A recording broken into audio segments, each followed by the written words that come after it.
आज हम और आप सब लोग मिलकर के भारत रत्न चौधरी चरण सिंह जी को याद कर रहे हैं।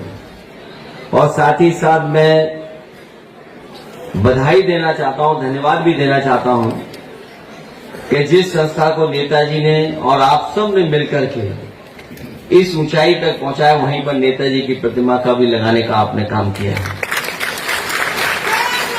एक तो वो नेता जिनके नाम पर ये संस्था, जिनके नाम पर है चौधरी चरण सिंह जी, नेताजी ने उन्हीं के नाम से इस संस्था बनाई और यहां पर आज बड़े पैमाने पे बच्चे पढ़ लिख करके जा रहे हैं, अपना भविष्य बना रहे हैं। जहां पर कोई विकास नहीं दिखता था, उस जगह पर एक विकास ही नहीं बल्कि वैसी संस्थाएं खड़ी कर दी जो हमारा भविष्य बना रही हैं। एक तरफ जो किसान नेता चौधरी चरण सिंह जी और दूसरी तरफ जिनको हम और आप लोग धरती पुत्र कहकर बुलाते हैं। दोनों नेताओं ने समय समय पर यहां के किसान, गरीब और जिनके पास आजादी के बाद जो चीजें पहुंच जानी चाहिए थी, नहीं पहुंची थी, उन गरीबों को लगातार जगाते रहे। देश में अगर सबसे पहले किसानों की बात अगर किसी ने की तो वो चौधरी चरण सिंह जी थे, जिन्होंने किसानों के लिए और किसानों का भविष्य कैसे बेहतर उसके लिए काम किया।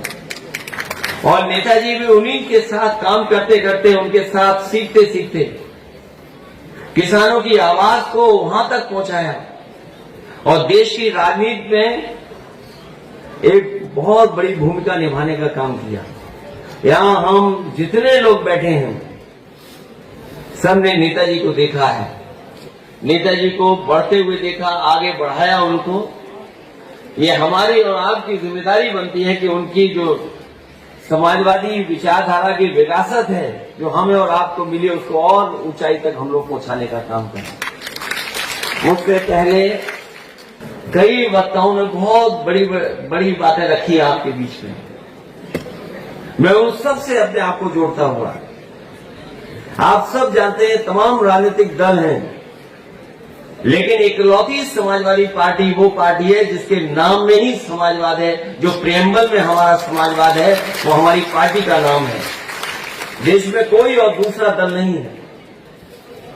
तो नेताजी ने इसी मिट्टी से उठ करके, इसी मिट्टी में जोखिम उठा करके, इसी मिट्टी में खून पसीना बहा करके इस विचारधारा को और इस पार्टी को यहां बनाने का काम किया।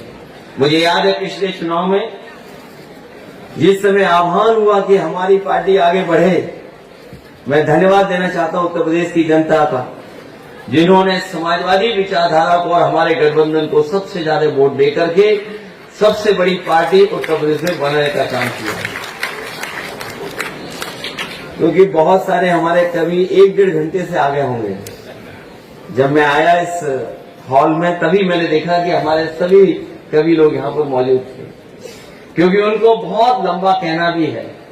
मैं इतना ही कहना चाहता हूं कि जिन परिस्थितियों में हम और आप लोग राजनीति कर रहे हैं, हमारे आपके सामने बहुत बड़ी चुनौतियां हैं और ऐसी ताकत से हम लोग लड़ रहे हैं जिसके पास सब कुछ है और इतना कुछ है कि हम और आप लोग कल्पना नहीं कर सकते हैं। वो अपनी बात को सही साबित करने के लिए उन्हें अगर कुछ भी किसी का भी सहयोग लेना पड़ेगा तो वो लेने का काम करते हैं। अभी हाल ही में आपने घटना देखी होगी जिस समय लोकसभा में बाबा साहब भीमराव अम्बेडकर जी के सम्मान में सभी दल के लोग एक हो गए और सत्ता में जो दल है उनके होम मिनिस्टर से माफी मांगना चाहते थे कि माफी मांग लें। आपने वो देखा होगा टीवी पर भी कि घटना को कैसे बदला उन्होंने। शायद जो सांसद लोग चोट खाए हैं वो हमारे बड़े बड़े एक्टरों को फेल कर सके। जो हमारे फर्रुखाबाद वाले सांसद हैं वो सर्टिफिकेट वाले सांसद हैं, वो वोट वाले सांसद नहीं है, जीते नहीं है, वो सर्टिफिकेट दिया गया है। और मैंने कई मौकों पर कहा कि अगर उन्हें इलाज की जरूरत हो, दवाई की जरूरत हो, तो जो सांसद नहीं बने हैं वो एक अच्छे डॉक्टर हैं, वो फ्री इलाज करा सकते हैं उनका। जो लोग सत्ता में हैं उन्होंने घटना करा करके देखो कहां डाइवर्ट कर दिया और एफआईआर भी दर्ज हो गई, और केवल इसलिए क्या क्योंकि उनके पास तमाम लोगों का साथ है।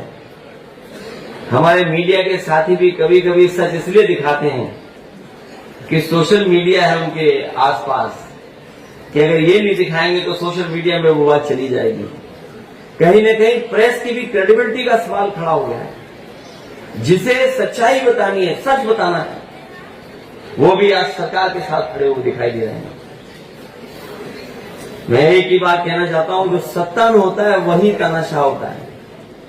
ये बात हम लोगों ने बहुत पुरानी पढ़ी भी है, देखी भी और समझी भी है। रामायण में भी रावण तानाशाह था, वो राजा था। महाभारत में भी कंस और दुर्योधन राजा था, वो तानाशाह था। हम लोगों ने रामायण में भी पढ़ा है, महाभारत में भी पढ़ा है कि तानाशाह बहुत दिनों तक सत्ता में नहीं रह सकता है, अंततः तानाशाह को जाना ही पड़ता है। जो तानाशाह सरकार में आज बैठे हैं, हो सकता है उन्हें लगता हो कि सरकार उनकी चलती रहेगी, लेकिन जनता भी देख रही है और समझ रही है। अभी तो लोकसभा में हिसाब किताब किया है, अभी जब विधानसभा का चुनाव आएगा तो न जाने कौन सा परिणाम आएगा, उनका पता ही नहीं लगेगा। इसलिए मैं आप सबका धन्यवाद देता हूं, क्योंकि कवि लोग बैठे हैं, उन्हें भी अपनी बात रखनी है। बहुत ही प्रतिष्ठित, सम्मानित और न केवल भारत के बल्कि दुनिया में इन कवियों का नाम है। ऐसे कवि आए हैं, मैं उनका स्वागत करता हूं। साथ ही साथ यहाँ पर जितने भी समाजवादी साथी हैं उनका धन्यवाद देता हूं। इस विद्यालय के सभी हमारे शिक्षक और छात्र छात्राओं का भी बहुत बहुत धन्यवाद और आभार प्रकट करता हूं। इस उम्मीद के साथ कि जहाँ संस्था में आप पढ़ कर जा रहे हैं, न केवल संस्था का नाम आगे बढ़ाएंगे बल्कि समाज में भी अच्छा काम कर करके इस देश को आगे बढ़ाने के लिए लगातार आप लोग काम करते रहेंगे। बहुत बहुत धन्यवाद। ABL 24 न्यूज, सच दिखेगा। ABL 24 न्यूज को सब्सक्राइब करें, ताज़ा खबरों के लिए बेल आइकन को दबाएं।